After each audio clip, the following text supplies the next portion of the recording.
مولانا عادل شہید رحمۃ اللہ علیہ اس سے پہلے بھی اسلامی تاریخ کا مطالعہ کریں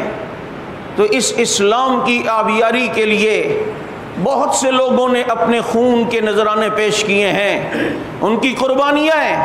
اور یہی اہل حق علماء کی علامتیں ہیں کہ جب دین کا کوئی تقاضا ہو تو وہ ساری حکمتوں مصلحتوں کو بالائے طاق رکھ کر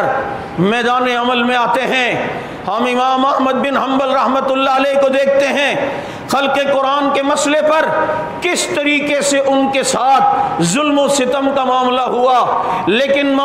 احمد بن حنبل رحمۃ اللہ علیہ اپنے موقف پر ڈٹے رہے۔ امام ابو حنیفہ رحمۃ اللہ علیہ 7 سال جیل میں رہے ہیں اور جیل سے امام ابو حنیفہ رحمۃ اللہ علیہ کا جنازہ نکلا ہے، اور اپنے موقف سے پیچھے نہیں ہوئے۔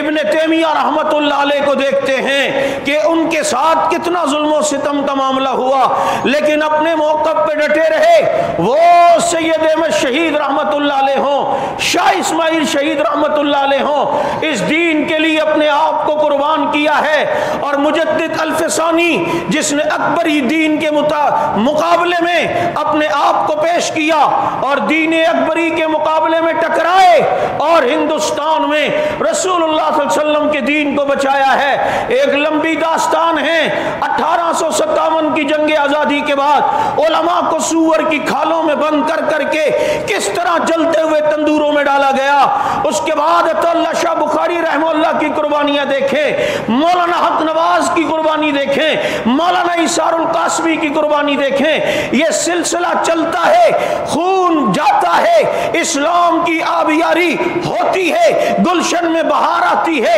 وقت تو مقرر ہوتا ہے، لیکن جانے والا اپنے خون سے اسلام کے گلشن کو پانی دے کر جاتا ہے، اور دنیا دیکھتی ہے یہ خون رائے گاہ نہیں جاتا، بظاہر تو نظر آتا ہے اب وقت رک جائے گا، اب کام تھم جائے گا، اب مشن آگے نہیں چلے گا۔ یہی تو اس وقت بھی لوگوں کے ذہن میں آیا تھا جب ہم نے حق نواز کا جنازہ اٹھایا کہ اب اس مشن کو کون آگے لے کے جائے گا۔ اس وقت بھی یہ منظر دیکھا تھا جب ضیاء الرحمان فاروقی شہید ہوئے،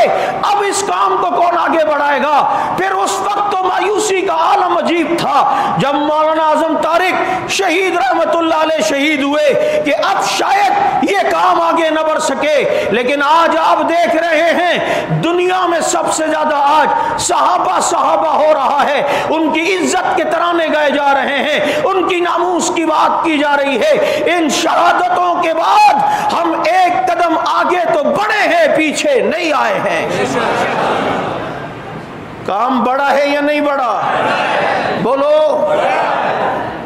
تو مایوسی کی کوئی ضرورت نہیں، یہ کام اللہ نے لینا ہے چاہے جس سے لے۔ دین کی حفاظت کا ذمہ اس نے لیا ہے، وہ الگ بات ہے کہ ہم اس میں قبول ہو جائیں، ہم اس کے لیے لگ جائیں، یہ ہمارے لیے سعادت ہے۔